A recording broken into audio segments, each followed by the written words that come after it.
कल की क्लास को हम रिवाइज करेंगे, इसके बाद हम आगे बढ़ेंगे।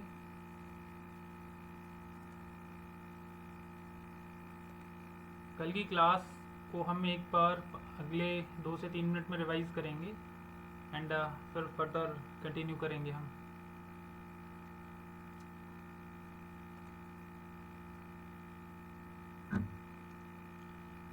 कल मैंने आपसे एक्यूमुलेशन और डिस्ट्रीब्यूशन फेजेस की बात करी थी।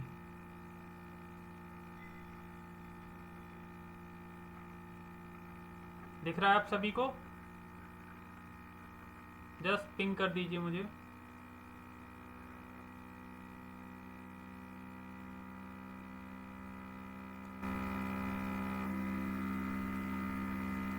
ये दिख रहा है आपको? क्षितेश, Bhavesh, Ayush,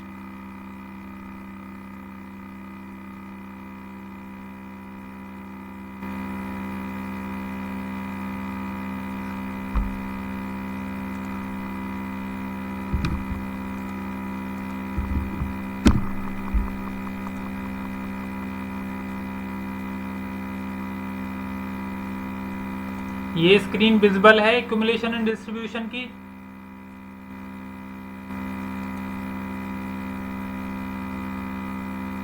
okay okay, that's great.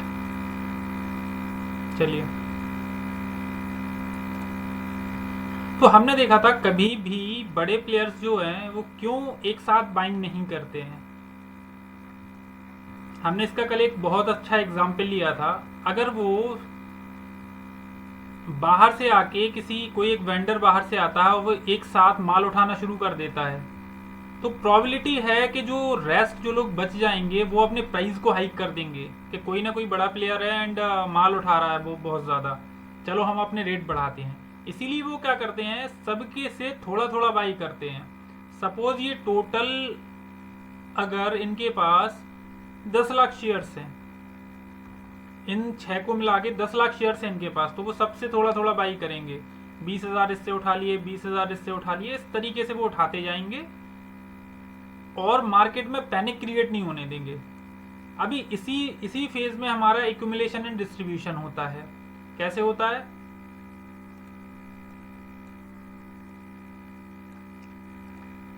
क्या होता है, जब बाइंग आ रही होती है तो प्राइस कुछ इस तरीके से बहुत लंबे टाइम तक एक साइडवेज हो जाता है एक्यूमुलेशन के फेज में, और इसी एक्यूमुलेशन का आउटकम होता है कि मार्केट में एक रैली आती है। रैली आने के बाद प्राइस में फिर कंसोलिडेशन होता है एंड अगेन रैली आती है और फिर जाके डिस्ट्रीब्यूशन शुरू होता है। जैसा एक्यूमुलेशन का फेज रहेगा वैसा फेज ही डिस्ट्रीब्यूशन का रहेगा। डिस्ट्रीब्यूशन के बाद फिर प्राइस में एक ब्रेकडाउन आएगा, प्राइस इस तरीके से कंसोलिडेट करेगी और फिर प्राइस में डाउन ट्रेंडिंग शुरू हो जाएगा। ठीक है, इस तरीके से प्राइस हमारी मूव करती है।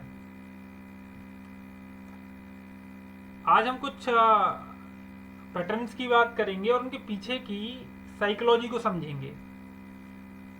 देखिए, एक चीज़ है, अभी हम जो बेसिक एनालिसिस सीख रहे हैं, काफ़ी लोगों को ऐसा फील होता है, जो लोग कोर्सेज कर लेते हैं कि अरे यार बेसिक तो हम लोग अवॉइड कर सकते हैं। बट लिटरली आप एक चीज़ बताओ मुझे, हम सभी लोगों ने कभी ना कभी बाहर जाके एजुकेशन ली है, कोई ने प्रिपरेशन करी है सिविल सर्विसेज की। वो एक बार एनसीईआरटी पढ़ाते हैं ना, वो बोलते हैं सब लोगों से कि आप एनसीईआरटी पढ़ के आओ, और जबकि एनसीईआरटी हम सब बचपन से पढ़ रहे होते हैं। बट जब हम सिविल सर्विसेज की तैयारी करते हैं और एनसीईआरटी को पढ़ते हैं तो हमारा नज़रिया बहुत अलग होता है। जिसके भी बेसिक्स क्लियर हैं वो इतना कैपेबल होता है कि उसकी ट्रेडिंग बहुत अच्छी होती है। कुछ ना कुछ वो, जिसके बेसिक्स क्लियर होते जाएंगे, इवन वो एडवांस लेवल पर भी नहीं जा रहा है बट अर्न करता रहेगा वो। उसके बाद सिर्फ उसका psychology, risk management, position sizing इतना रह जाता है। मत जाइए आप एडवांस की तरफ, लेकिन बेसिक्स को एकदम क्लियर रखिए कि डिमांड एंड सप्लाई, जो बेसिक डिमांड एंड सप्लाई होती है उधर आप लैग ना करो। चलिए, कल हमने एक चीज़ और पढ़ी थी, जो बिगर टाइम फ्रेम होते हैं लाइक क्वार्टरली हो गया, मंथली हो गया, ये बिगर टाइम फ्रेम होते हैं। तो इनको हम इन्वेस्टमेंट के लिए यूज करते हैं। लाइक हमको इन्वेस्टमेंट करना है, 2 साल 3 साल 4 साल के लिए पोजीशंस को होल्ड करना है, तो हम बड़े टाइम फ्रेम का यूज करते हैं।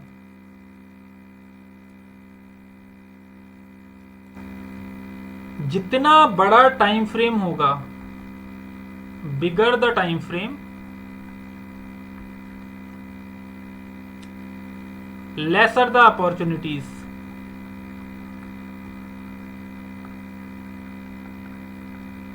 जितना बड़ा टाइम फ्रेम होगा उसमें अपॉर्चुनिटीज उतनी ही कम आएंगी, बट बिगर द टारगेट, उतने ही बड़े टारगेट आएंगे, बड़े बड़े टारगेट। प्राइस डबल ट्रिपल हो रही होगी। क्वार्टरली से जब प्राइस चलती है ना, तो प्राइस में डबल ट्रिपल 4 टाइम्स होती है। जितना बड़ा टाइम फ्रेम होगा, नॉइस उतनी कम होगी, ट्रेड्स उतनी कम मिलेंगी, बट जो ट्रेड्स मिलेंगी वो चलेंगी और बहुत बड़े टारगेट देंगी। इसके जस्ट अपोजिट, टाइम फ्रेम जितना छोटा होगा, lesser the time frame greater the opportunities.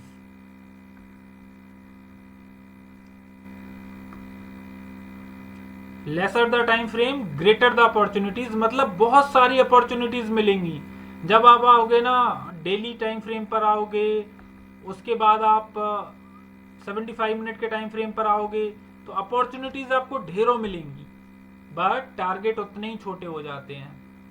Target उतने ही छोटे होते हैं। तो हमको ये क्लैरिटी अपने दिमाग में रखनी पड़ेगी कि हम इन्वेस्टर हैं, हम स्विंग ट्रेडर हैं, हम स्कैल्पर हैं। देखिए, जो इन्वेस्टर होगा, बता देता हूं आपको, स्विंग ट्रेडर या फिर इसको शॉर्ट टर्म ट्रेडर भी बोल सकते हैं, शॉर्ट टर्म ट्रेडर और एक स्कैल्पर। अभी देखिए, जो इन्वेस्टर होगा ना, उसका हॉराइजन रहेगा कि वो इजीली 1 ईयर तक किसी भी स्टॉक को होल्ड कर लेगा। बट जो शॉर्ट टर्म ट्रेडर होगा, उसका व्यू होगा कि मुझे यार अगले 4-5 मंथ में इससे कुछ चाहिए।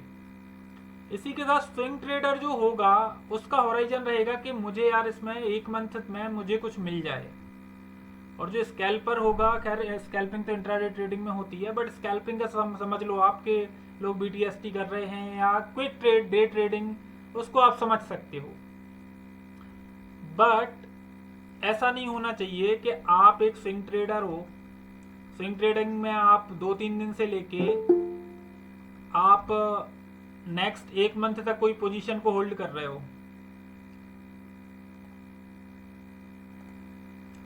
कल से सभी लोग टाइम से आएंगे, क्या है डिस्टर्ब होता है, सभी लोग 7 बजे 6:55 पे सभी लोग ज्वाइन करेंगे कल से। ऐसा नहीं होना चाहिए कि आप एक स्विंग ट्रेडर हो और मार्केट में एक फॉल आता है और आप एक इन्वेस्टर बन के रह गए। समझो इसमें क्यों बोल रहा हूं ये चीज, क्योंकि मैं पिछले 12-13 साल से यही देख रहा हूं।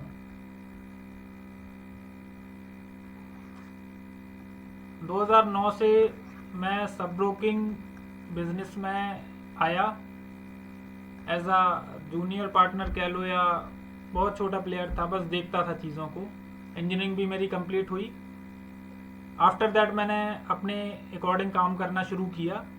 तो मैंने ऐसे बहुत से ट्रेडर देखे हैं जिनका जो डिफाइन नहीं कर पाते हैं खुद को कि वो स्विंग ट्रेडर हैं, वो पोजिशनल ट्रेडर हैं या फिर वो स्कैल्पर हैं।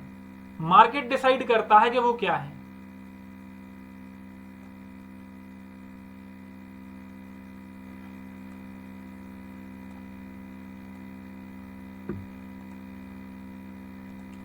क्या होता है, एक फॉल आता है और जितने भी छोटे बड़े ट्रेडर होते हैं, जो शॉर्ट टर्म ट्रेडर होते हैं, वो सारे के सारे इन्वेस्टर बन जाते हैं। जितने भी ट्रेडर होंगे, जितने भी स्विंग ट्रेडर होंगे, और वो होंगे क्यों? क्योंकि ये लोग स्विंग ट्रेडर को स्टॉप लॉस लेके चलना पड़ता है, इसको स्टॉप लॉस लेके चलना पड़ता है। इन्वेस्टर को ऐसा कोई इशू नहीं आता है, जब तक कंपनी के फंडामेंटल्स खराब नहीं होंगे ना, तब तक वो होल्ड करेगा। और फंडामेंटल भी जब तक लगातार 2 साल तक खराब नहीं होंगे, तब तक वो उस कंपनी को होल्ड करता है, क्योंकि 1-2 साल कभी भी ऊपर नीचे हो जाते हैं। 2-4 क्वार्टर रिजल्ट ऊपर नीचे चले जाते हैं, मैनेजमेंट में चेंज होता है, फंडामेंटल में फ़र्क आ जाता है, स्ट्रॉन्ग स्टॉक भी होगा उसमें भी पुल बैक आ जाएगा, तो इसको कोई इशू नहीं होता है। ये अगर प्राइस गिर के आ रही है ना 30% 40%, ये एवरेज करना शुरू करेगा इसको, बट ये नहीं कर पाएगा एवरेज स्विंग ट्रेडर। क्यों? क्योंकि इसने तो अपना पूरा पैसा डाल के रखा है। अभी क्या होगा, अभी मार्केट गिर गया, इसने स्टॉप लॉस नहीं लिया, अब स्विंग ट्रेडर बन गया इन्वेस्टर। अब ये बन गए हैं स्विंग ट्रेडर से इन्वेस्टर, और इनकी साइकोलॉजी क्या होने वाली है, अरे यार मार्केट तो जाना ऊपर है, मैं लॉस काय को बुक करता हूँ, थोड़े टाइम के बाद मार्केट ऊपर चला जाएगा। बिल्कुल चला जाएगा, आप सही कह रहे हो। आप 10 में से 7 बार सही होगे इसमें, 10 में से आप 7 बार सही होगे, बट वो जो 2-3 बार गलत होगे ना तो आप फंसे रह जाओगे, फिर बड़ी अपॉर्चुनिटीज़ भी मिस होंगी आपसे। इवन 2020 में जब कोरोना आया था तो पहले से चीज़ें दिखना शुरू हो गई थी, चार्ट पर भी दिख रही थी, न्यूज़ में भी दिख रही थी, सब कुछ दिख रहा था सामने से। उसके बाद भी जब 2-3 दिन सेल ऑफ हुआ मार्केट के अंदर, तो लोगों ने यही सोचा कि अरे यार कोई बात नहीं, मार्केट ऊपर चला जाएगा, थोड़ा बोड़ा वायरस होगा। बट हुआ क्या, 70-80% स्टॉक्स गिर गए। टाटा मोटर जैसे शेयर 70 रुपए के आसपास आ गए थे, BHEL 18-20 रुपए के आसपास आ गया था। ज़रा सोचो अगर आपने वहाँ से प्रॉफिट बुक करके या जो भी लॉस बुक करके थोड़ा बहुत इस प्राइस पे आपने एंट्री करी होती। ये मेरा एंट्री थी ये टाटा मोटर में। अगर आपने इस प्राइस पे एंट्री करी होती तो अगले आप 4-5 साल में कहाँ पहुंचते, है ना। इसीलिए आपको डिफाइन करना पड़ेगा कि आप किस टाइप के ट्रेडर हो। आप बहुत ज़्यादा रिस्क नहीं ले सकते हो, सेफ चलना चाहते हो, आप इन्वेस्टमेंट करो, शॉर्ट टर्म ट्रेडिंग करो, है ना। आप रिस्क ले सकते हो, स्विंग ट्रेडिंग पसंद है आपको, स्टॉप लॉस बुक कर सकते हो।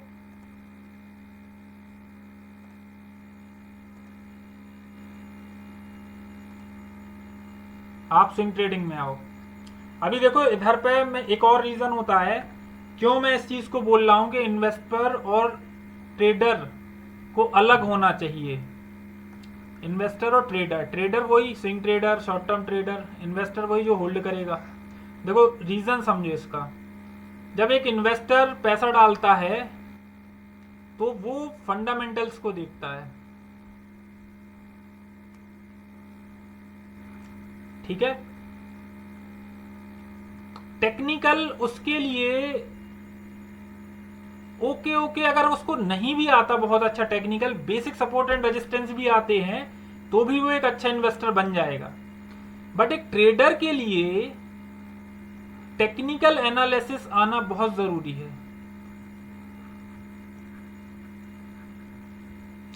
एक ट्रेडर के लिए टेक्निकल एनालिसिस आना बहुत जरूरी है।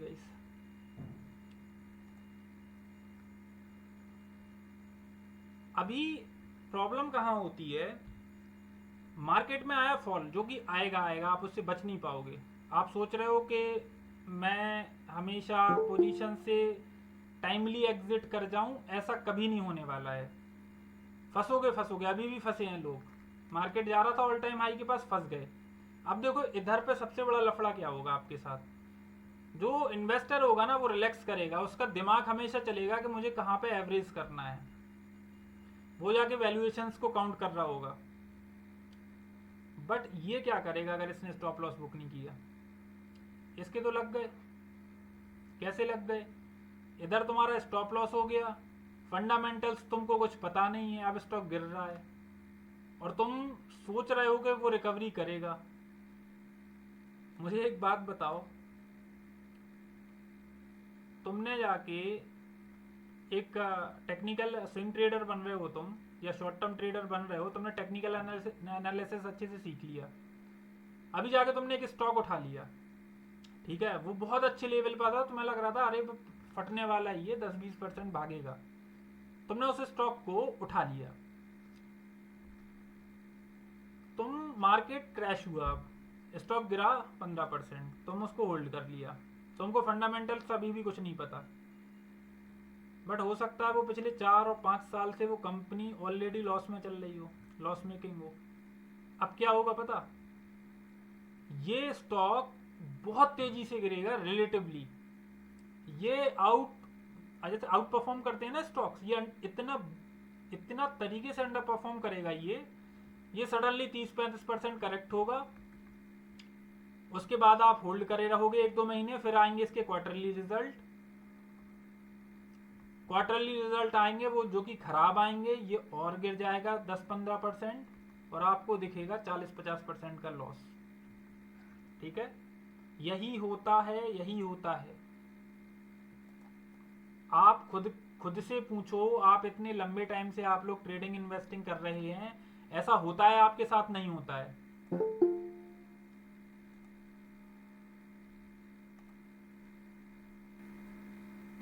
हुआ होगा आपके साथ भी जब आप फंसे होंगे।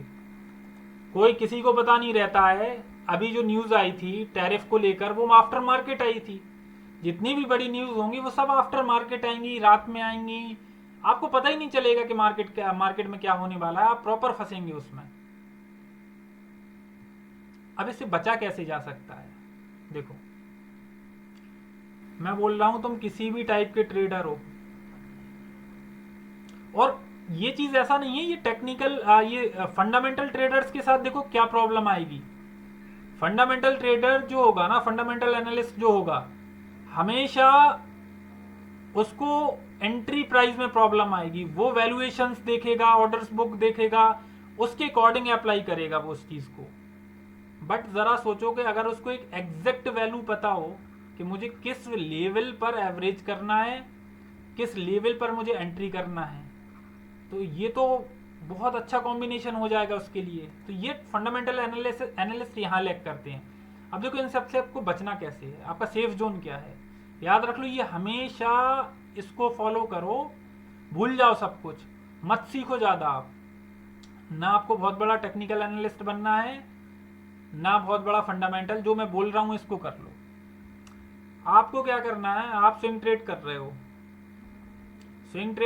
या शॉर्ट टर्म ट्रेडिंग कर रहे हो। जनरली लोग शॉर्ट टर्म ट्रेडिंग करते हैं। शॉर्ट टर्म ट्रेडिंग मतलब तुम उसको होल्ड कर रहे हो 2-3 मंथ तक, उसको होल्ड कर सकते हो, तुम्हारा इतना पेशेंस है। मेरे हिसाब से इतना सब लोग कर लेते हैं। तुम कोई स्टॉक उठा रहे हो, तुमको एक स्टॉक मिल गया, एबीसी स्टॉक मिल गया, तुमने देखा इसको, टेक्निकल लेवल देखा, क्योंकि तुमको तो स्पाइक चाहिए ना। हो सकता है तुमको अगले 2-3 दिन में ही प्रॉफिट मिल जाए, सेम डे प्रॉफिट मिल जाए। तुमने देखा इसके टेक्निकल लेवल अच्छा है, चेक करो इसके फंडामेंटल्स क्या हैं। फंडामेंटल्स एवरेज टू गुड होना चाहिए, एवरेज टू बिलो नहीं, नीचे की साइड नहीं होना चाहिए। कंपनी लॉस मेकिंग है, company year on year loss में कर रही है, लॉस मेकिंग है,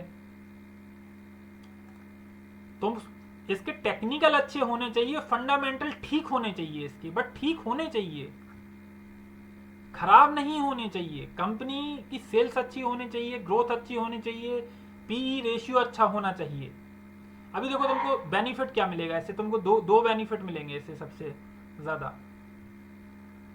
ये कोई नहीं बताता, आप कितने ही लोग कोर्स कर लो, कोई नहीं बोलता है कि तुम जाके दोनों करो। स्विंग ट्रेड में भी वो बोलेंगे कि स्विंग ट्रेड कर रहे हो, टेक्निकल एनालिस्ट बनो, डिमांड एंड सप्लाई सीखो, सब हो जाएगा। नहीं होगा भाई।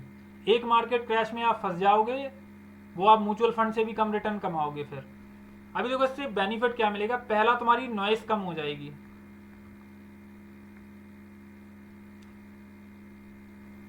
तुमको जो 50 ट्रेड दिख रही थी ना, वो फिल्टर होके हो जाएंगी 10। टेक्निकल लेवल पर देखोगे तो तुम्हें प्राइस का बिहेवियर बहुत अच्छे से समझ में आने लगेगा। इन 10 में से भी तुम फिल्टर करोगे 3 से 4 ट्रेड प्राइस के बिहेवियर पे। हो सकता है तुम्हारे डिमांड जोन के अंदर जब प्राइस आ रही है, इन 10 ट्रेड में से 3-4 ट्रेड इधर ही फंस के रह गई, बट एक ने बुलिश पैटर्न फॉर्मेशन किया, आगे पढ़ेंगे वो सब। ये तुम्हारा ट्रिगर पॉइंट हो गया। अब इसके साथ क्या है, ये टेक्निकल लेवल पर अच्छा है, ये फंडामेंटल्स लेवल पर अच्छा है, और इसके प्राइस ने भी इसको शो कर दिया कि मुझे अब ऊपर जाना है। जो डिमांड एंड सप्लाई हमने कल पढ़ा था, जो डिमांड एंड सप्लाई हमने कल पढ़ा था, वो वहां से प्राइस में मूव आना शुरू हो गया। हेलो बोलो यार पापा।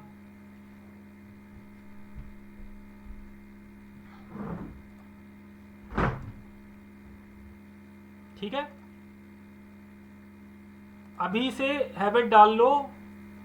टेक्निकल एनालिस्ट हो तो फंडामेंटल्स चेक करना है, फंडामेंटल एनालिस्ट हो टेक्निकल चेक करना है। एक से काम नहीं चलेगा आपका। आप एक साल में 2 से 3 बार फंसोगे और जो रिटर्न आप 30 और 40% के एक्सपेक्ट कर रहे हो ना, वो आ जाएंगे आपके म्यूचुअल फंड से भी नीचे। ठीक है, चलो अभी आगे बढ़ते हैं।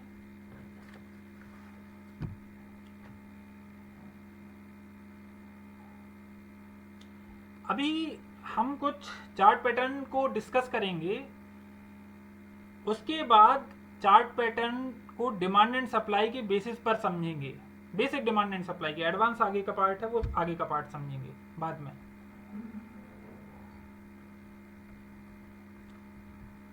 कुछ चार्ट पैटर्न आपको बहुत कॉमन देखने को मिलेंगे, जिनके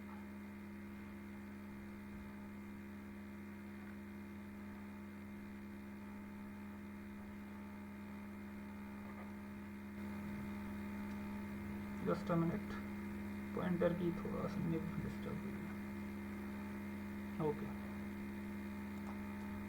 कुछ चार्ट पैटर्न कॉमन होंगे जिनके रिजल्ट बहुत अच्छे आते हैं, जैसे लाइक कल हमने डिस्कस किया था डबल बॉटम। प्राइस 2 बार या फिर ट्रिपल बॉटम, प्राइस 3 बार एक ही रेंज को टेस्ट करती है। एक कप एंड हैंडल होता है। सिर्फ 2-3 डिस्कस करेंगे और उसके बाद आगे बढ़ जाएंगे, क्योंकि ये हमारा बहुत इम्पोर्टेंस नहीं है। कप एंड हैंडल में क्या होता है, प्राइस इस तरीके से गिरती हुई आ रही होती है और फिर एक कप का फॉर्मेशन करती है। कप के बाद फिर से जब प्राइस अपने हाई के पास पहुंचती है तो एक बार और उसमें पुल बैक आता है। उसके बाद प्राइस में एक अप मूवमेंट आ जाता है। ठीक है, ये है कप एंड हैंडल पैटर्न। हम अभी चार्ट पर चल के देखेंगे। इसमें हम करते क्या हैं, हम यहां कहीं एंट्री करते हैं, इधर का स्विंग लो का हम स्टॉप लॉस लगाते हैं, और ये जो डिस्टेंस होती है जस्ट इसकी एग्जैक्ट डिस्टेंस हमारा ऊपर टारगेट रहता है। ठीक है,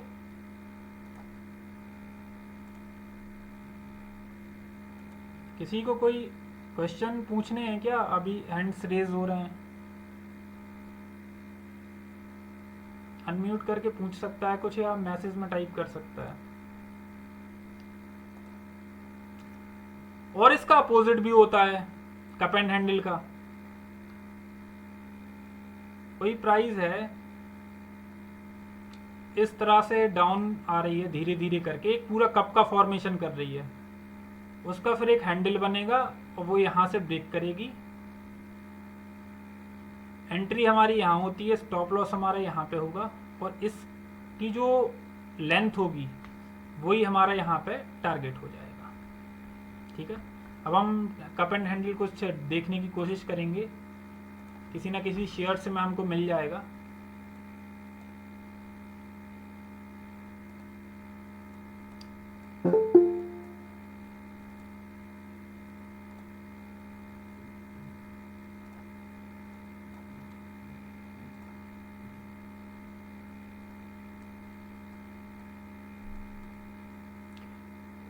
अभी देखो, ये एक चार्ट बन रहा था, यहाँ से एक प्राइस में एक मूव आया, हाई के आसपास गया, उसके बाद फिर से ये हैंडल बन रहा था। अभी यहाँ से ये ब्रेकआउट करता, ये हमारा स्विंग लो का एसएल होता, और इसकी जितनी डिस्टेंस है उतनी डिस्टेंस हम ऊपर एक टारगेट को लेते। ठीक है,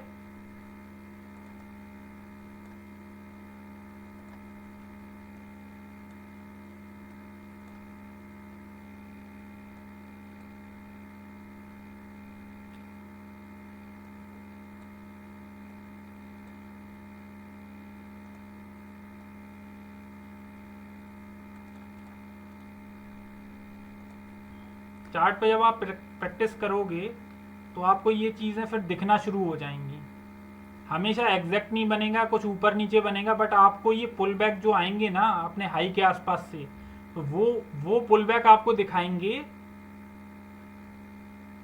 आपको आइडेंटिफाई करा देंगे। ठीक है, इस तरह से बनेंगे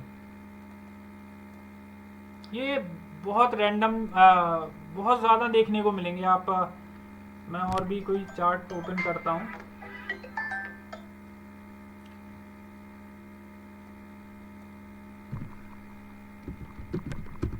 छोटे स्टॉक्स में तो कप एंड हैंडल बहुत अच्छा पैटर्न बनता है और बहुत अच्छा चलता भी है।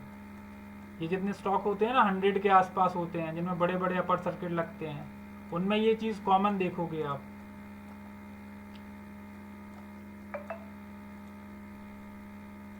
ये देखो, ये जब ना आप चार्ट प्रैक्टिस करना शुरू करोगे ना, तब ये चीज़ें विजिबल होंगी।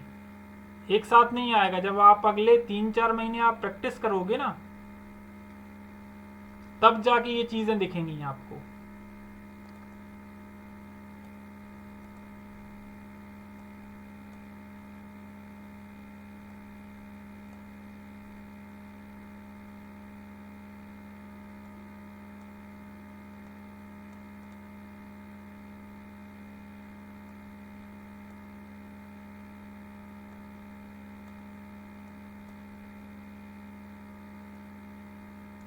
या आप डबल बॉटम ट्रिपल बॉटम के एग्जाम्पल देख सकते हो। इस तरीके से फॉर्मेशन करना शुरू करता है प्राइस, बार बार एक ही रेंज को टेस्ट करता है नीचे, वहीं से bounce back bounce back bounce back, वहीं से सपोर्ट लेना उसी के आसपास से।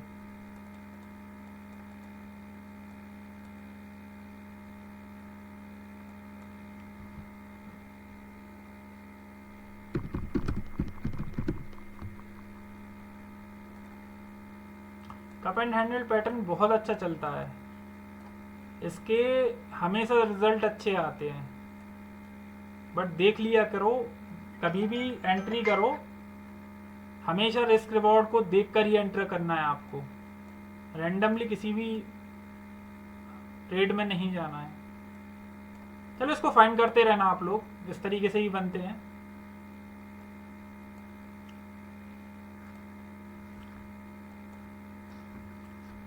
दूसरा एक इम्पोर्टेंट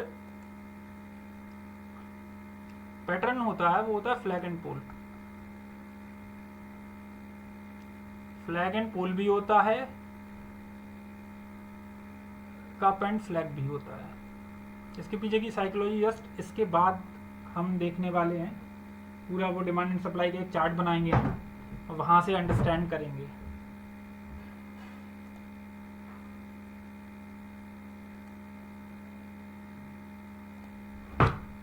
फ्लैग एंड पोल में क्या होता है,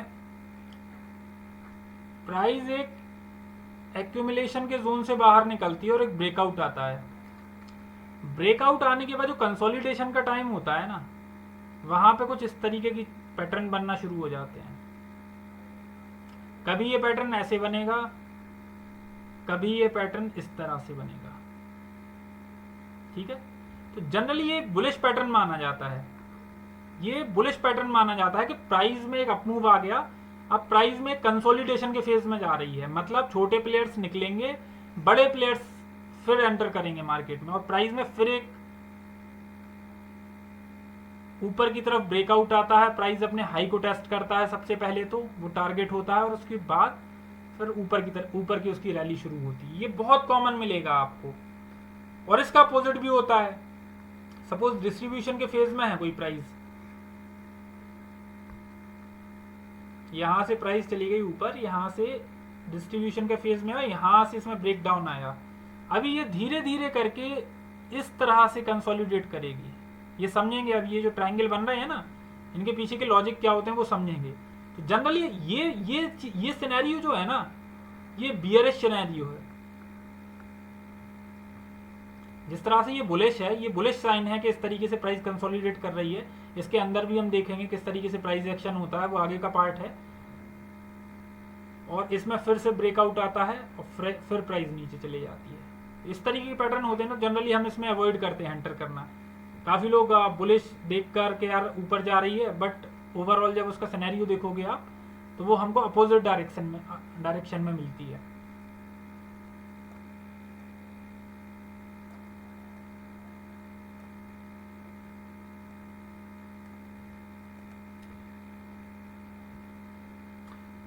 सबसे ज्यादा जो हमारे काम में आएगा, सबसे ज्यादा वो आएंगे वेज पैटर्न। सबसे ज्यादा लोग फंसते भी इसमें हैं और सबसे ज्यादा काम भी ये आएंगे हमारे। इसको समझना बहुत इंपॉर्टेंट है। इवन डे ट्रेडिंग में तो कमाल के ही वर्क करते हैं ये वेज पैटर्न या ट्रायंगल पैटर्न। ट्रायंगल पैटर्न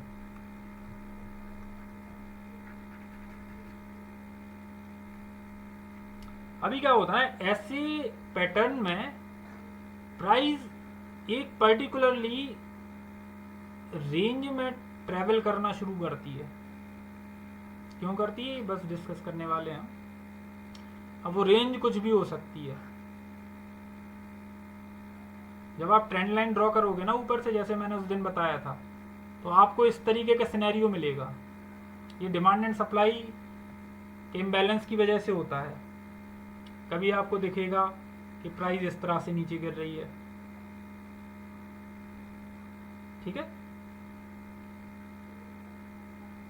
अभी किसी स्टॉक पे चल के हम देखते हैं, उसके बाद इसका पूरा जो 9 सिनेरियो होते हैं इसके, उसको डिस्कस करेंगे डिमांड एंड सप्लाई के बेसिस पे।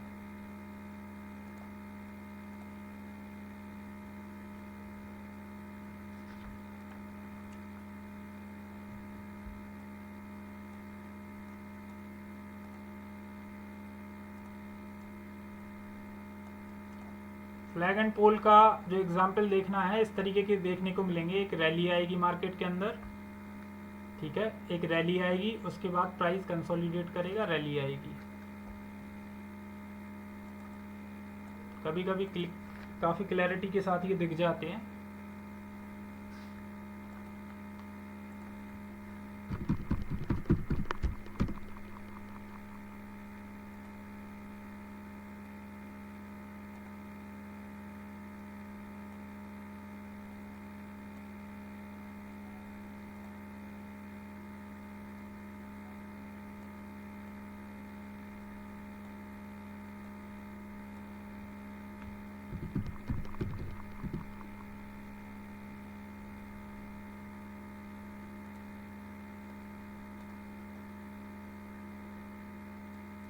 अभी लाइक इसको देखो आप, प्राइस में एक अपसाइड आया, उसके बाद ये कंसोलिडेशन में गई, फिर ब्रेकआउट आया, ऊपर निकल गई, फिर कंसोलिडेशन, फिर ब्रेकआउट। कभी कभी ये काफी क्लियर दिखेंगे आपको। एंड ये देखो आप, यहाँ से एक प्राइस में अप मूवमेंट आया, उसके बाद प्राइस एक रेंज में लॉक हो गई,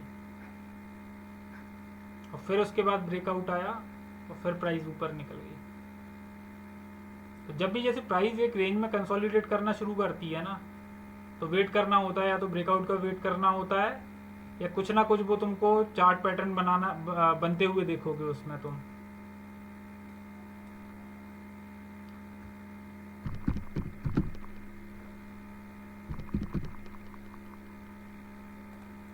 इंडसइंड बैंक में काफी फॉल आया था, शायद इधर भी कुछ ना कुछ हमें दिख सकता है।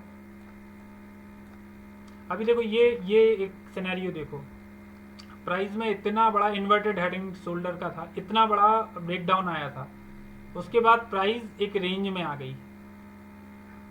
अभी अगर इधर से ब्रेकडाउन होता ना, तो हम शॉर्ट साइड की ट्रेड लेते इसमें। ज़्यादा से ज़्यादा आप लोग चार्ट पैटर्न एनालाइज करना शुरू करो, ये पूरे दिन दिखेंगे ये सब आपको।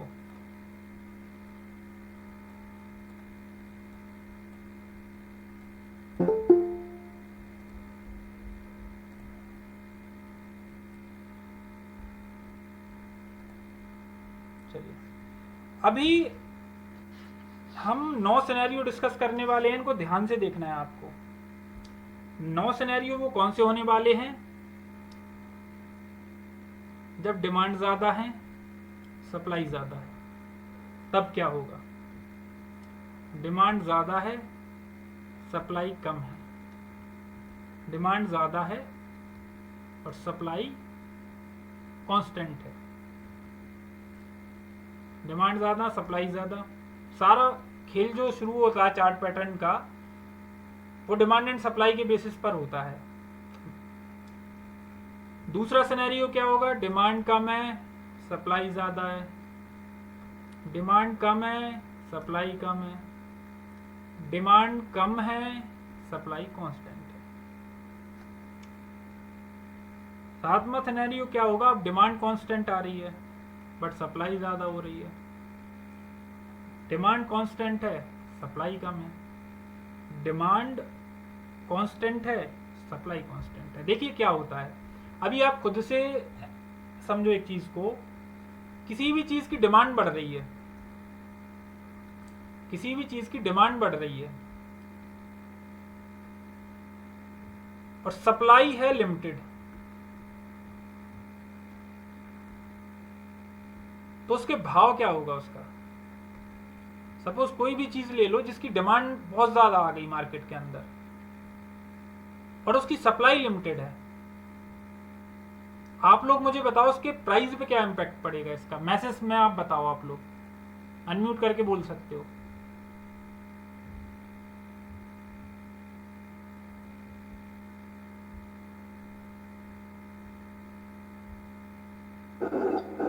सर प्राइस राइज हो जाएंगे। ठीक, एग्जैक्टली। प्राइस में क्या आएगा? प्राइस में आएगा राइज, प्राइस बढ़ जाएगा क्योंकि सप्लाई तो लिमिटेड है। डिमांड जो है हमारी वो डायरेक्टली प्रोपोर्शनल है प्राइस के। डिमांड बढ़ेगा, प्राइस बढ़ेगी। सप्लाई जो है वो इनवर्सली प्रोपोर्शनल है हमारे प्राइस के। सप्लाई बढ़ेगी, प्राइस घटेगा। जरा सोचो आप, एक ही टाइप की चीज 10 लोग लेके बैठे हैं, 2 लोगों को सिर्फ खरीदना है वो चीज। अब ये लोग क्या ही डिमांड बढ़ाएंगे उसकी? कोई लेगा क्या जाके? कोई नहीं लेगा। सपोज मैं बोल रहा हूं आपसे, आपने बहुत सारी सीमियर का कायरोस, बर्नहार्ड, एचमायर, ये वॉचेस वगैरह आप लोगों ने देखी होंगी, लिमिटेड एडिशन। ठीक है, अभी इनमें क्या होता है, उन्होंने बोला हमने सिर्फ 1500 वॉच बनाई है बर्नहार्ड, एचमायर की। ठीक है, अभी इन 1500 वॉच का प्राइस इसलिए बढ़ता है, इसलिए इनकी कोई वैल्यूएशन नहीं होती, एक प्राइस पर आएंगी। हो सकता है अगर आपने ये 1.5 लाख की एक वॉच ले ली, नेक्स्ट आपको सेकेंड हैंड मिले वो 1.7 लाख रुपए की मिले। क्यों? क्योंकि लिमिटेड है, सप्लाई है ही नहीं, डिमांड ज्यादा है, प्राइस बढ़ेगा। तो इसी के बेसिस पर वो चार्ट पैटर्न बन जाते हैं सारे। देखो कैसे बनते हैं, मैं बताता हूं आपको।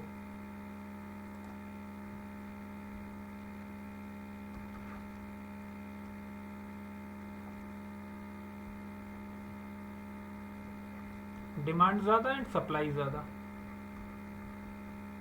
दोनों ज्यादा है। अब देखो चार्ट पैटर्न कैसा बनेगा।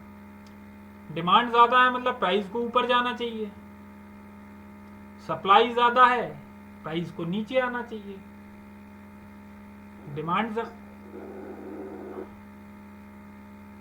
डिमांड ज्यादा है तो प्राइस हमारी ऊपर जाएगी, सप्लाई ज्यादा है तो वो प्राइस को सप्रेस करेगी। चार्ट पैटर्न कैसा बनेगा? यहां से प्राइस उठेगी, ऊपर जाएगी, सप्लाई ज्यादा है, प्राइस नीचे आएगी। क्योंकि डिमांड भी ज्यादा है तो पिछले लो से ऊपर के लो, हायर हाइज बनना शुरू होंगे प्राइस में। पिछला लो ब्रेक नहीं होगा क्योंकि डिमांड ज्यादा है, फिर ऊपर चले गए। अब इधर पे सप्लाई ज्यादा मिल गई इनको, तो पिछला हाई ब्रेक नहीं होगा क्योंकि सप्लाई भी ज्यादा है, प्राइस गिरेगा। Higher highs, higher lows, lower highs बनते रहेंगे। इस प्राइस में ये पैटर्न आ जाएगा, ये पैटर्न। अब इसके बाद जब हम यहां पहुंच जाएंगे तब डिसाइड होगा इस प्राइस को ब्रेक डाउन होना है या ब्रेकआउट करना है, या फिर हो सकता है इस टाइम पर आकर डिमांड और सप्लाई जो है ना वो कांस्टेंट हो जाए तो प्राइस यहाँ साइडवेज हो जाएगी, कुछ नहीं करेगी। आपको लगेगा ब्रेकआउट आ रहा है, बट कांस्टेंट हो जाएगी तो वो ऐसे चली जाएगी। ये चीज़ समझ पा रहे हो आप, क्योंकि अगले 8 इसी पे बेसिस रहेंगे। ये चार्ट आप लोगों को समझ में आया हो तो मैसेज में क्लिक करो कि हाँ मुझे समझ में आ गया। डाउट हो आप फिर से पूछो, मैं फिर से एक्सप्लेन करूंगा। सर एक्सेप्ट चार्ट डिमांड और सप्लाई किसी भी स्टॉक का कहाँ से पता चलेगा? और देखिए, डिमांड एंड सप्लाई को समझने के 2 तरीके हैं। पहला, डिमांड एंड सप्लाई हम चार्ट के बेसिस पर पढ़ेंगे। उसके बाद जब एडवांस डिमांड एंड सप्लाई आएगा हमारा, उसके पैटर्न कुछ अलग होते हैं। ये जितने भी चार्ट पैटर्न बन रहे हैं ना मार्केट में, जितने भी हमने अभी देखे हैं कि ये इस तरीके से पैटर्न बन जाते हैं, कुछ भी कप एंड हैंडल या फिर ट्राइंगल पैटर्न बनते हैं, या फिर इस तरीके से ये रेंज में लॉक हो रहा है, ये सब उसी का एग्जाम्पल है। अब ये देखो, डिमांड और सप्लाई दोनों बैलेंस हैं, फंसा रहेगा स्टॉक। सप्लाई ज्यादा होगी, ब्रेकडाउन हो गया। ये बेसिक डिमांड एंड सप्लाई है, एडवांस वो आगे का पार्ट है, बट इसको समझना बहुत जरूरी है, क्योंकि आपके माइंड में क्लियर होना चाहिए। अगर आप कोई चार्ट पैटर्न देखते हो, कोई फिगर देखते हो, तो आपके दिमाग में क्लियर होना चाहिए कि स्टॉक के साथ क्या हो रहा है। एंट्री एग्जिट तो वो आगे का पार्ट है, वो अलग ही है, उसको हम आगे देखेंगे। जी राहुल देव, आपको कुछ पूछना था?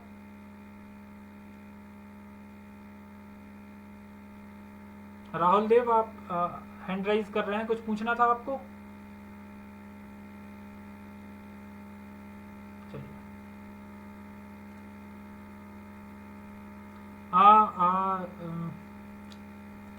रुचि मैम थी, आपका चार्ट का डाउट क्लियर हुआ? चलिए।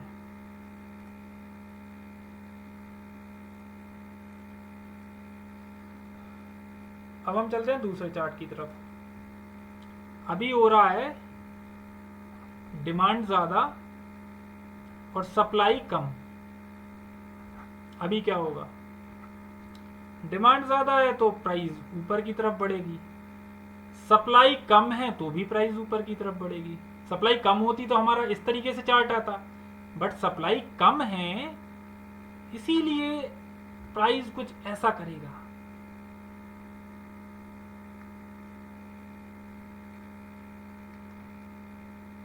देखो, डिमांड ज्यादा है तो ऑब्वियसली हायर हाइज बनते जाएंगे हमारे, लो ब्रेक नहीं होगा, लास्ट लो आपका ब्रेक नहीं होगा। बट सप्लाई है नहीं, सप्लाई कम होती जा रही है, मतलब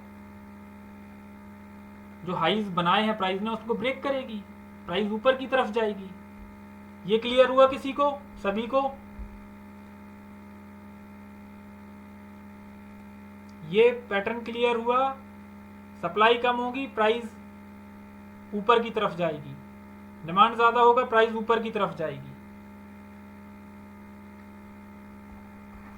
थर्ड है हमारा, डिमांड ज्यादा है और सप्लाई है हमारी कांस्टेंट।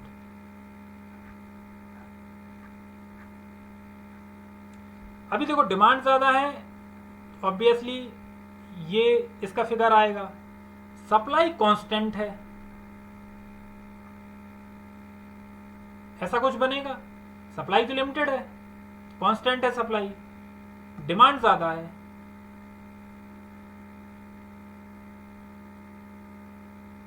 ठीक है, ये ट्रायंगल का पैटर्न बन जाएगा।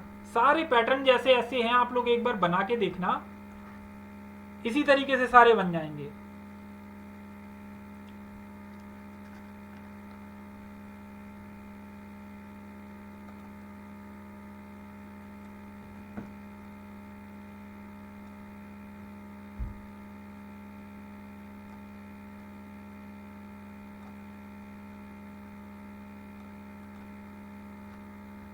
अभी देखो, हम इसको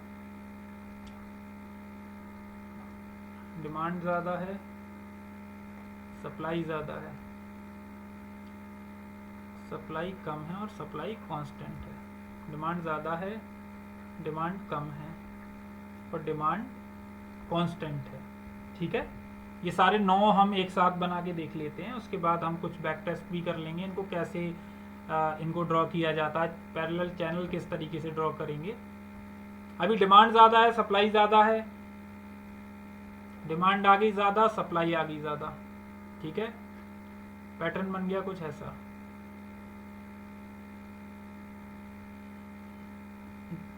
डिमांड ज़्यादा है, सप्लाई कम है, डिमांड ज़्यादा हो गया, सप्लाई भी कम हो गया, पैटर्न कुछ इस तरीके से दिखेगा। सप्लाई कांस्टेंट है और डिमांड ज़्यादा है, प्राइस ऐसा इस तरह से उसका बिहेवियर हो जाएगा, क्योंकि सप्लाई तो है नहीं ना, डिमांड आ रही है तो डिमांड ऊपर की तरफ प्राइस को पुश कर रही है। अभी डिमांड कम हो गई है और सप्लाई भी ज़्यादा है, सप्लाई ज़्यादा है तो ऑब्वियसली ग्राफ नीचे की तरफ आएगा, डिमांड भी कम हो गई। यहाँ डिमांड ज़्यादा थी तो हमारा ग्राफ ऊपर की तरफ जा रहा था, अभी कुछ ऐसा दिखना शुरू होगा।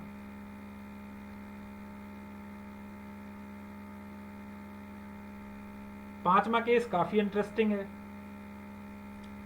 पांचवें केस में क्या होगा, डिमांड घट रही है, सप्लाई भी घट रही है। ये सबसे वर्स्ट केस होता है, ये कभी दिख जाए तो इसको कभी ट्रेड नहीं करना है। ये एक नॉन ट्रेडेबल सिचुएशन होती है।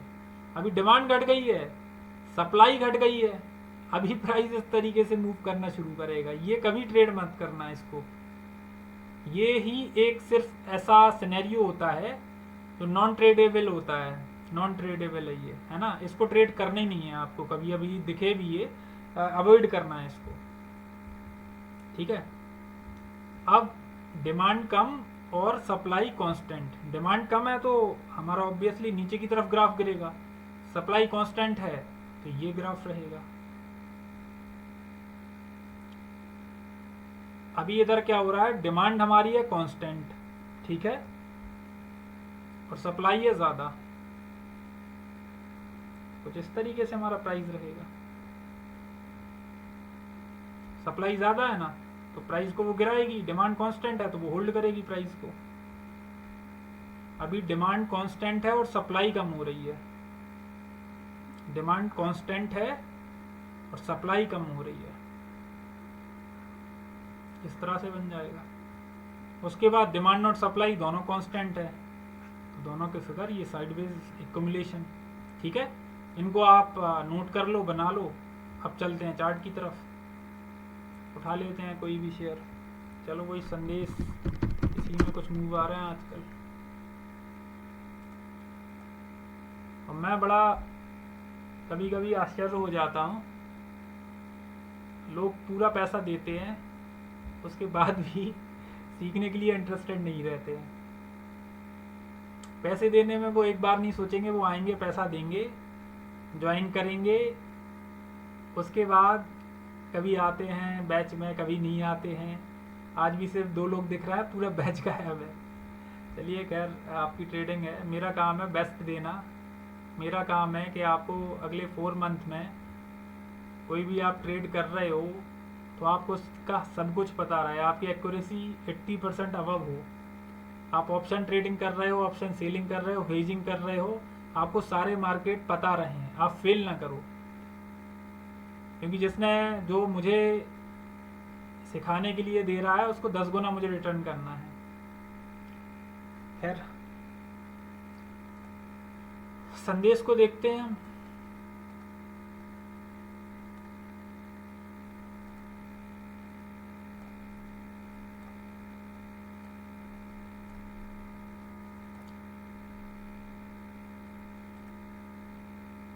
संदेश में एक चीज नोटिस करो, हाँ एक चीज और, यहाँ पे थोड़ा पैरेलल चैनल बनाना सीख लो आप।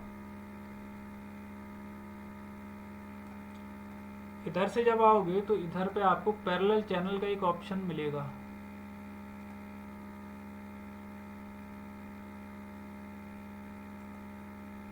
ये इसको सिलेक्ट कर लेना तो इधर आ जाएगा। ये देखो, हमेशा ऐसा नहीं होता है कि कोई भी पिन पॉइंट के अकॉर्डिंग ही आपका प्राइस मूव करे।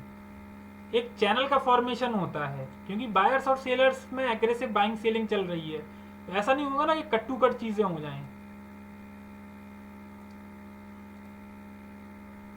इस तरह से आपको ड्रॉ करना पड़ेंगे पैरेलल चैनल।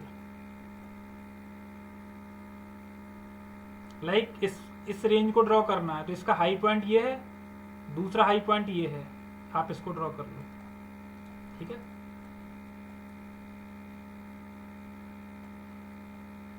उस टाइम करोगे ना तो ये चीज़ें आ जाएंगी आपको। अब क्या दिख रहा है आपको? सप्लाई आपको कांस्टेंट दिख रही है, डिमांड इंक्रीजिंग है इधर पे, तो सप्लाई दिख रही है वो तो कांस्टेंट है।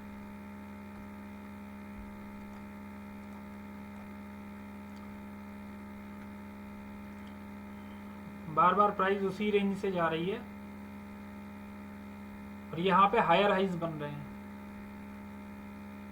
मिल गया एग्जाम्पल आपको? यहाँ से एक बड़ा ब्रेकआउट आ गया। खैर ये तो आगे का पार्ट है, ब्रेकआउट ब्रेकडाउन छोटा सा पार्ट है, इसको भी कवर करेंगे हम। ये बस एग्जाम्पल देख रहे हैं हम।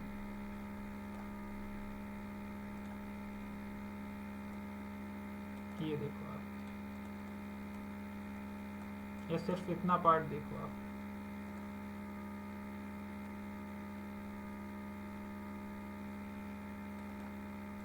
अभी देखो इधर क्या हुआ, demand and supply almost equal है। प्राइस ऊपर जा रही, नीचे आ रही, ऊपर जा रही, नीचे आ रही। यहाँ से फिर चेंज आया प्राइस में, इधर तक तो कांस्टेंट रहे दोनों।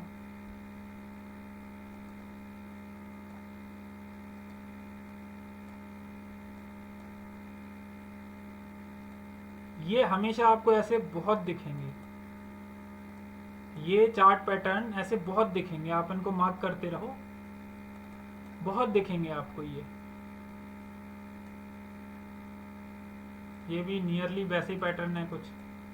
सप्लाई कांस्टेंट है एंड डिमांड इंक्रीज हो रही है, ऊपर की तरफ फिर ब्रेकआउट आता है प्राइस में।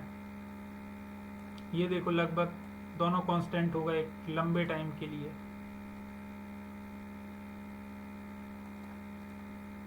एक लंबे टाइम तक दोनों कांस्टेंट रहे, डिमांड एंड सप्लाई। एक्युमुलेशन का भी फेज बोल सकते हैं इसको। मैंने क्या बताया था आपको, प्राइस को जज करने का एक और तरीका होता है, प्राइस कितने दिन में नीचे गिर रही है और कितने दिन में उसी रेंज को वापस टेस्ट कर रही है। मैंने बताया था ना फर्स्ट वीडियो में, तो फर्स्ट लेक्चर था। अभी मैं अगर ये सेलिंग देख रहा हूं और ये 2 दिन की बाइंग देख रहा हूं, तो मुझे एक चीज की तो क्लैरिटी मिल रही है कि कुछ बायर्स हैं जो प्राइस को 2 दिन में ऊपर लेके गए, बट उसी प्राइस से गिराने के लिए उन्होंने 8 दिन ले लिए। इस तरीके से एनालाइज करना शुरू करो, ऑब्जर्व करना शुरू करो इन चीजों को। प्राइस को 1 दिन में ये ऊपर लेके गए, जबकि यहां कितने दिन तक फंसी रही प्राइस।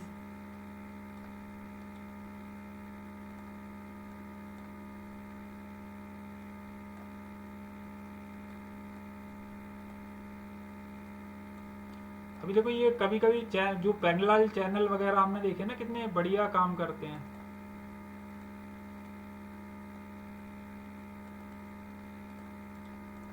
ये देखो आप, प्राइस बार बार उसी से सपोर्ट लेके जा रही है आगे।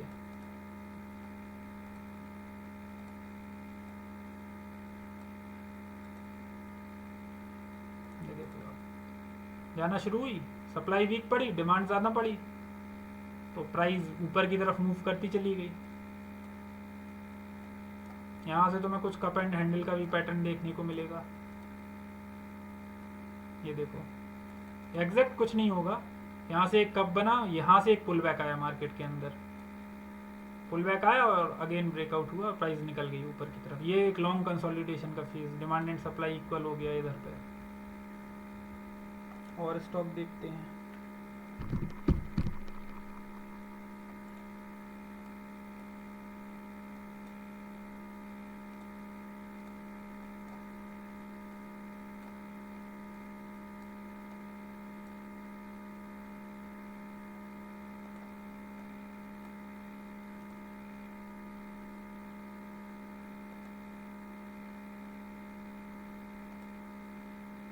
ये देखो प्राइस ने कितने बार उस पर सपोर्ट लिया।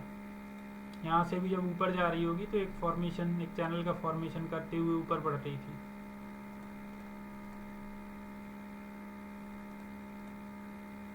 ऐसे बहुत पैटर्न देखने को मिलेंगे। इवन ऐसे देखोगे आप तो एक डाउन ट्रेंड का एक चैनल था,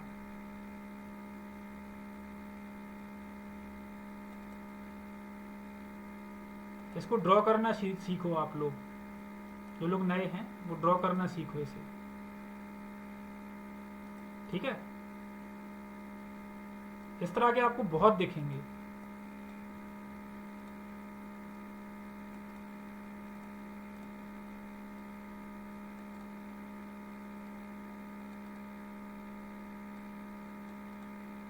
ये देखो आप,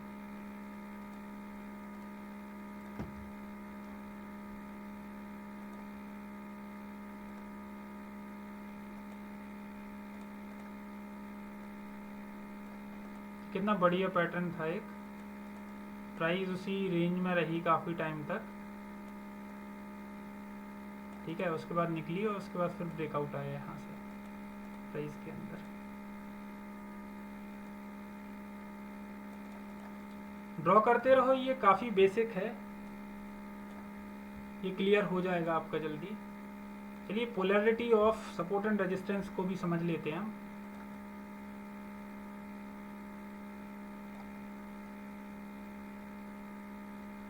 एडवांस की जो नींव है वो बेसिक के ऊपर ही बनती है।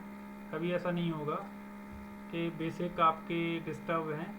एडवांस अभी ये चीज़ जो मैंने आपको बताई थी ना अभी, कि आप लोगों को जज करना है कि प्राइस कितने दिन में नीचे आ रही है और कितने दिन में ऊपर जा रही है। जो एक पूरा उसका सर्कल है ना, उसको ऑब्जर्व करना है। ऐसे 2-3 सर्कल को ऑब्जर्व करना है। इवन मैं ऐसे बहुत से लोगों को जानता हूँ जो 7-8 साल से ट्रेड कर रहे हैं, ये बेसिक कॉन्सेप्ट उनके क्लियर नहीं होते हैं। और ये कॉन्सेप्ट बहुत प्यारा कॉन्सेप्ट है। ये आप समझ लोगे तो आपको बायर्स और सेलर्स की स्ट्रेंथ जज करने में बहुत आसानी होगी। इवन मैं बोल रहा हूँ, ये देखो आप, 7-8 दिन की सेलिंग थी और 1 दिन की बाइंग थी, ठीक है।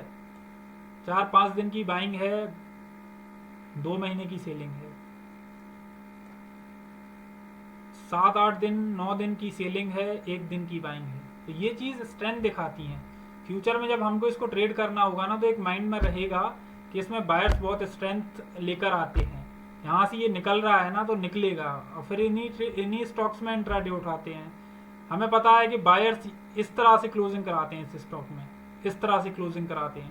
अभी जिस दिन हमको दिख रहा है हमारी सेटअप पे आ रहा है, हम इसमें इंट्राडे ट्रेड भी करते हैं। अब है ये सब बेसिक ही दिमाग में रहेगा, आपके अलर्ट सेट रहेंगे, आपके अलर्ट ट्रिगर होंगे, आप सीधा आओगे इसको देखने के, यार कुछ तो हो रहा है हलचल। 4-5% ऊपर निकल गया स्टॉक, कुछ ना कुछ तो बड़ा होने वाला है स्टॉक में। ये देखो 14% की कैंडल आ रही है। जिस दिन ये 4-5% भागेगा या 3-4% हमारे अलर्ट पे आ जाएगा, स्कैनर में आ जाएगा, उधर से हम डे ट्रेडिंग करेंगे इसमें। अभी हम समझेंगे polarity of support and resistance.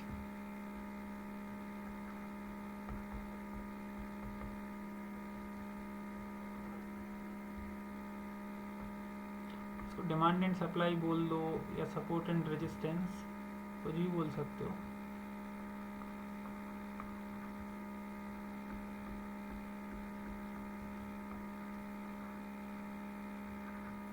ये काफ़ी बेसिक है, इसको समझना है।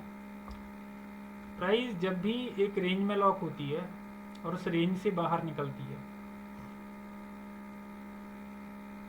यहाँ पे इसने क्लोजिंग दिया, ठीक है। टेंडेंसी होती है कि वो जिस रेंज को ब्रेक कर रही है वो उसके लिए अगली बार सपोर्ट का काम करेगी। अगली बार जब प्राइस इसको अप्रोच कर रही है ना, तो यहाँ से बायर्स एक्टिव होने के बहुत चांसेस होते हैं,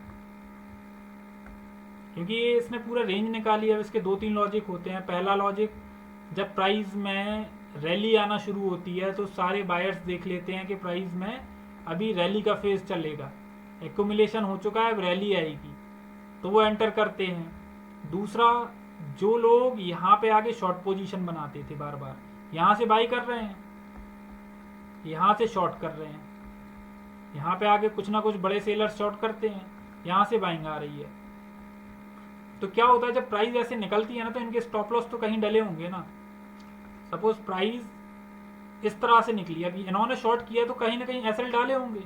अब इनके जैसे ही एसएल हिट होंगे तो इनकी जो सेल पोजीशन है वो बाई पोजीशन में कन्वर्ट हो जाएगी, और जैसे ही बाइंग पोजीशन में कन्वर्ट होगी, नए बायर्स भी आएंगे, तो यहाँ से प्राइस में अप मूव आने के चांसेस ज़्यादा हो जाते हैं।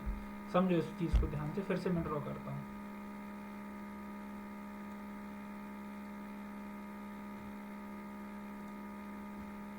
देखो वही अच्छी थी।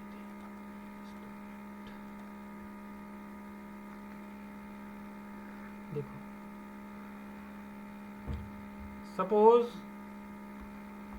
राहुल देव जी हैं, वो कोई स्टॉक इधर पे बाई कर रहे हैं 1000 पे। अब ये स्टॉक जा रहा है 1200, 1200 भी ये प्रॉफिट बुक कर रहे हैं, ठीक है। और सेम टाइम एक अजय, एक लड़का है जो 1200 पर शॉर्ट पोजीशन बना रहा है इसी स्टॉक में।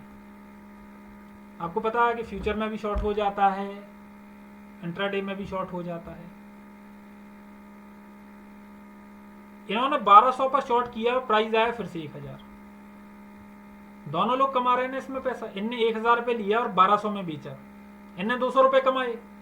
इन्होंने 1200 पर बेचा और 1000 पर खरीद लिया, इन्होंने भी 200 रुपये बनाए। समझते हो गए आप इस चीज को।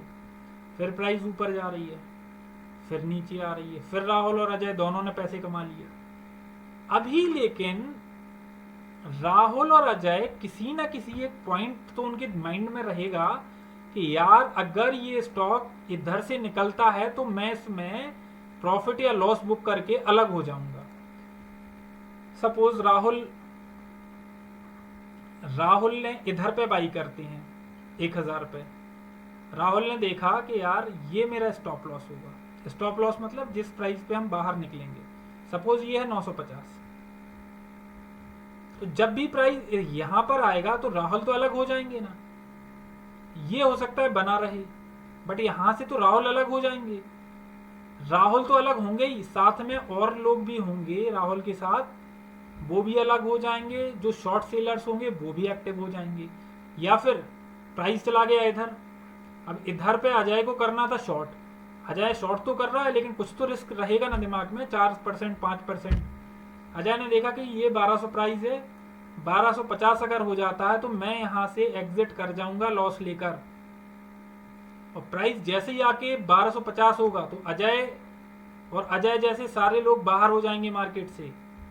और जैसे ये बाहर होंगे तो इनकी जो सेल पोजीशन थी ना वो बाय पोजीशन आ जाएगी। जैसे राहुल यहाँ पे बाई कर रहा था, बट इसका स्टॉप लॉस हिट होगा तो ये अपने आप इसकी पोजीशन सेल पोजीशंस में आ जाएगी। जस्ट अपोजिट होगा ना, आप कोई स्टॉक बाई करोगे यहाँ पे बाई करोगे, अगर वो गिर जाता है आप यहाँ पे सेल कर रहे हो तो एक सेल ऑर्डर क्रिएट होगा ना जब आपकी पोजीशन एग्जिट होगी।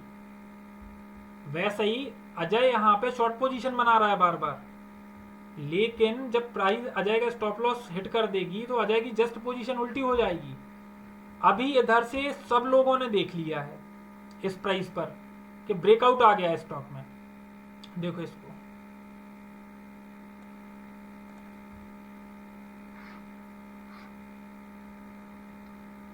अभी सब लोगों ने देख लिया है प्राइस में ब्रेकआउट आ गया है, मतलब ज्यादा से ज्यादा लोग इंटरेस्टेड होंगे अब इसको बाई करने के लिए, क्योंकि एक्यूमुलेशन का फेज था ये, अब रैली का फेज आएगा। अब यहाँ पे दो टाइप के ट्रेडर होंगे, एक तो डायरेक्ट बाई कर लेंगे, दूसरे लोग बाई करेंगे कि यार वो एक बार रेंज को टच कर जाए उसके बाद मैं बाई कर लूंगा। तो इधर भी बहुत सारे बायर आएंगे। साथ में जो लोग शॉर्ट पोजीशन बना रहे थे इस स्टॉक में उनके स्टॉप लॉस हिट होना शुरू होंगे। तो बहुत सारे बाय ऑर्डर्स आ जाते हैं मार्केट में, और एक ब्रेकआउट में एक सडन स्पाइक देखते हो ना, वो इस रीजन से होता है। चार्ट पर भी देखेंगे ये कैसा देखेगा। तो जो पोलैरिटी है इसकी हमारी, जो हम समझने की कोशिश कर रहे थे, इसमें होता ये है support become resistance and resistance become support. अभी ये रेजिस्टेंस है हमारा, ये रेजिस्टेंस क्योंकि प्राइस गिर रहा है, ये सपोर्ट है हमारा। सपोर्ट एंड रेजिस्टेंस क्या होता है, जैसे हम किसी कमरे में बैठे हैं तो हम खड़े हैं अपने फ्लोर के ऊपर, तो वो हमारा सपोर्ट हो गया। हम अगर जंप करते हैं तो कहाँ तक मैक्सिमम जंप कर पाएंगे, रूफ तक, जो छत है हमारी वहां तक जंप कर पाएंगे, तो वो हो गया हमारा रेजिस्टेंस पॉइंट, ठीक है।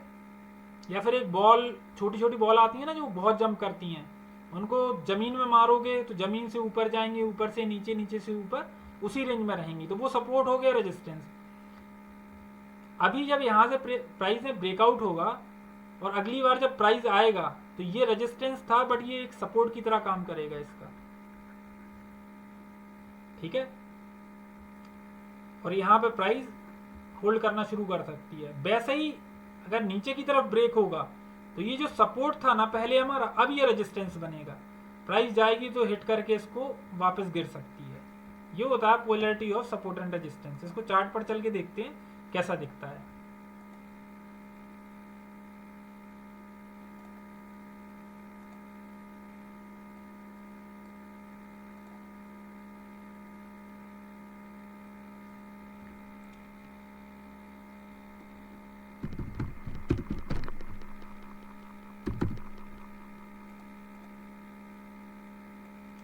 अभी हीरो मोटो का कॉप का मैंने आपको कुछ टाइम पहले स्टॉक दिया था, ठीक है।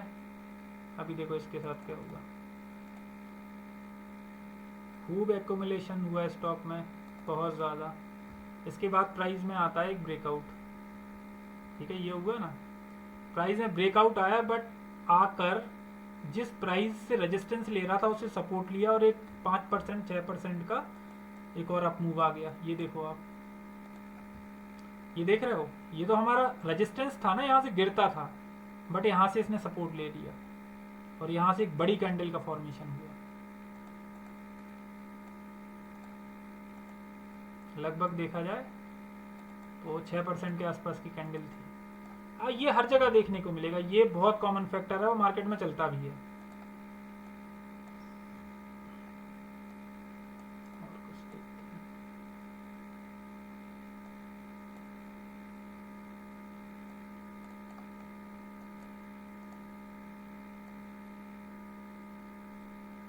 ये एक छोटी सी रेंज रही होगी, या मैं बोल दूं ये एक प्राइस था जो रेजिस्टेंस की तरह, जहां से प्राइस में एक सेल ऑफ आया, अगली बार प्राइस ने ब्रेकआउट किया और वहीं से सपोर्ट लेकर फिर से प्राइस ऊपर चला गया। और अच्छी रेंज देखते हैं, और अच्छी रेंज भी मिल जाएगी।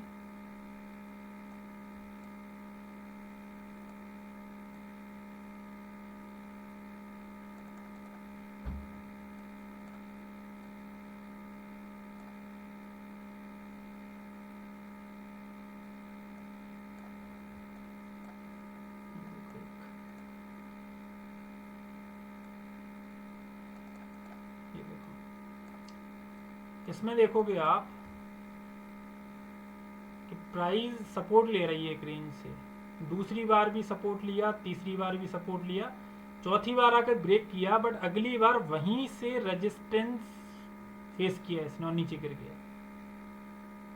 इधर कप एंड हैंडल भी आपका बन गया, सपोर्ट भी ब्रेक हो गया, एंड पोलैरिटी भी आपने समझ ली। किसी भी स्टॉक में निकाल लो आप, XYZ कोई भी स्टॉक हो। रिलायंस ले लेते हैं, रिलायंस को देखते हैं।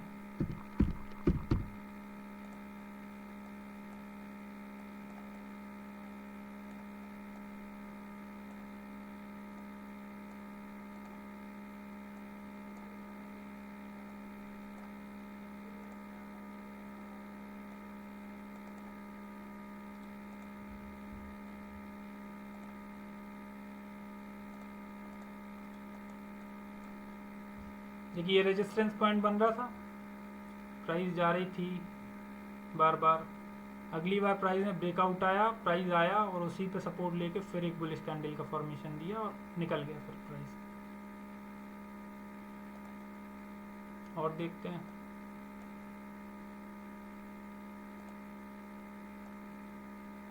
ये देखो, इसको जितना ड्रॉ करोगे ना आप चार्ट पे, उतना ज़्यादा क्लैरिटी मिलेगी आपको।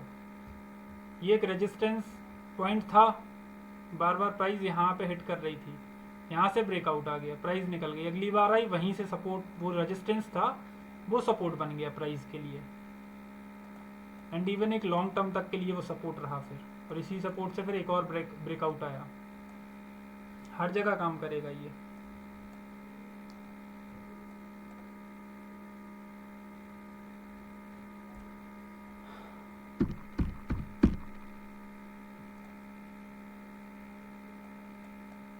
अभी देखो एनालिसिस भी थोड़ा थोड़ा करना सीख लो, किस तरह से ये बेसिक प्राइस एक्शन है, ये भी अगर आ जाएगा तो काफ़ी चीज़ें शॉर्ट आउट हो जाती हैं।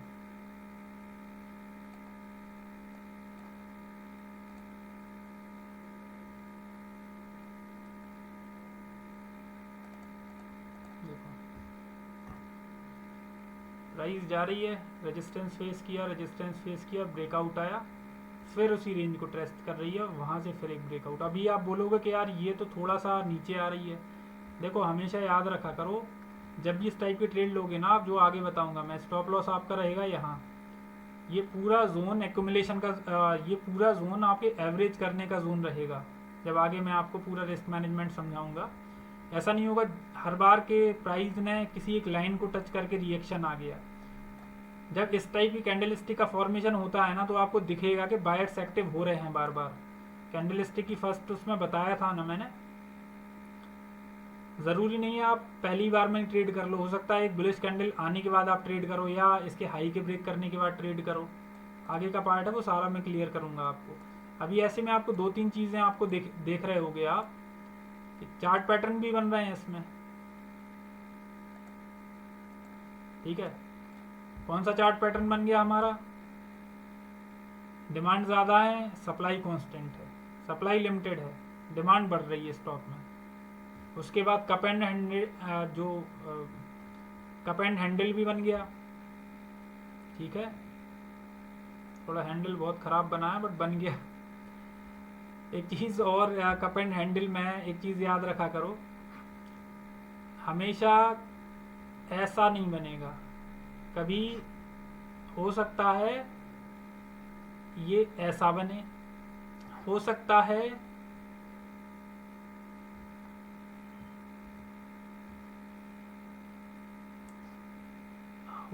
ये थोड़ा सा पहले से आ जाए, थोड़े पहले से आ जाए, या कभी कभी ब्रेक करने के बाद हैंडल बनाता है, कभी कभी एग्जैक्ट हैंडल बन जाता है। तो कुछ फिक्स मत करके चला करो, क्योंकि बायर्स और सेलर्स की फाइट चल रही है। समझो कोई बहुत स्पीड से गाड़ियां चल रही हैं, तो एग्जैक्ट तो कट टू कट तो कुछ नहीं होता है मार्केट के अंदर। अभी ये भी देखोगे ना, तो जितने लोग भी होंगे कप एंड हैंडल समझने वाले, वो इसको एक कप एंड हैंडल मान के चलेंगे इसको। इधर पे आपकी डिमांड इंक्रीज हो गई, आपने देख लिया है, रेंज एक थी, support become resistance, resistance become support, वो सारा कुछ हो गया है आपका। 3-4 कन्विक्शन आपको मिल गए इधर पे। आपने ट्रेड प्लान करी, ट्रेड आपने सपोज यहाँ पे आई, अपने यहाँ पे ट्रेड प्लान करी, स्विंग लो का आपने डाला SL, और यहाँ पे 1:2 1:1 जो भी रिस्क रिवॉर्ड आपका बैठता है वो ट्रेड किया। या फिर कुछ लोग इसमें एक काम और करते हैं, लोग डायरेक्ट एंट्री नहीं लेते, वो पुल बैक का वेट करते हैं कि मार्केट जब फिर से इस हाई को निकालेगा ना, मैं छोटा सा SL लेके ट्रेड कर लूँगा। तो वो भी वो तो स्टाइल होती है, कौन किस तरीके से ट्रेड करता है। अभी ये देखो आप, ये सारे पैटर्न आपको इधर ही सब कुछ देखने को मिलता रहेगा।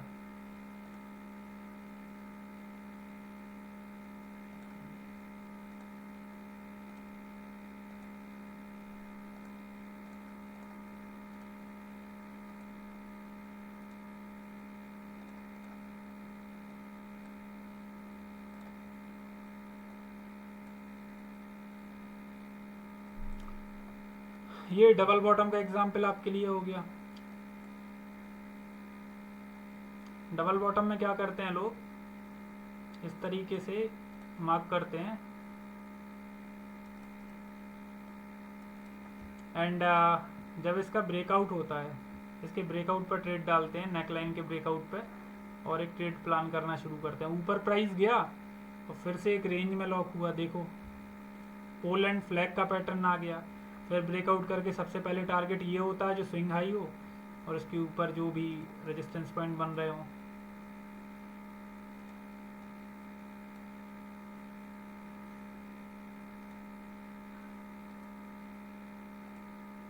यहाँ भी देखो एक पैटर्न बनते हुए दिख रहा है हमें,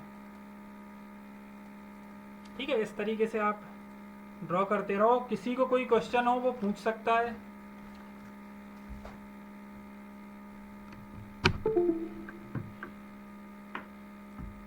आवाज आ रही है मेरी आप सभी तक?